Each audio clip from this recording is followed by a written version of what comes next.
nasiibkiina qaada nin baqayaana guul ma gaadho waxa weeyaan gari laba nin kama qosliso komishinkii maanta waa ku dhiiriday waxaan jecelahay markaa in lagu taageero oo lagu hambaliyeeyo komishinka oday nuur cali maxamed galaas oo ka mid ah waayeelka gobolka Sanaag oo wareysi gaar ah siiyay telefishinka MMTV ayaa bogaadiyay natiijada ay ku dhawaaqeen komishinka doorashooyinka qaranka Somaliland isagoo sidoo kale fariin u diray asxaabta mucaaradka ee Somaliland waana kan nuur oo arrimahaasi ka hadlaya waxaan hambaliyanaynaa komishinka doorashooyinka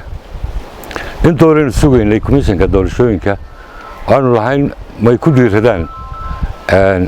go'aankooda komishinkii maanta waa ku dhiiraday waxaanay fureen doorashadii ururada waxaan jecelahay markaa in lagu taageero oo lagu hambaliyeeyo komishinka waxa weeyaan gari laba nin kama qosliso nin qolun baa gar heli lahayd oo hadday jecel yihiin xaggan iyo hadday xaggan jecel yihiin markaa waxaan maanta ka hadlayaa aan leeyahay axsaabta nasiibkiina qaada nin baqayaana guul ma gaadho waxa weeyaan miidaanku waa furan yahay la tartama rajo wanaagsan baa leedihiin mustaqbal wanaagsan baa leedihiin ha iska baabiinina sidii aad mustaqballadii hore isaga baabiiseen tanna ha isaga gelina ku hambaliyeeya komishinka markaa waxaa helaysaan aqlabiyad badan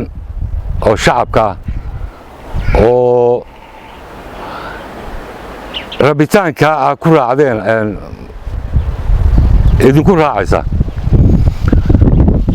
markaa waxaan maanta jecelahay haddii gartu waxa la laba nin kama wada qosliso muddo ma foga muddo waa maalmaha la tirinayaa ha iska khasaareynina miidaanka kaalaya la tartama ururada markaa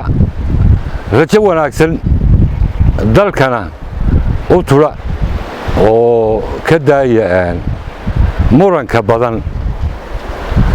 waxaan ku soo gabagabeynayaa waan hambaliyeynayaa komishinka doorashooyinka waana intii laga rabay ayay gaadheen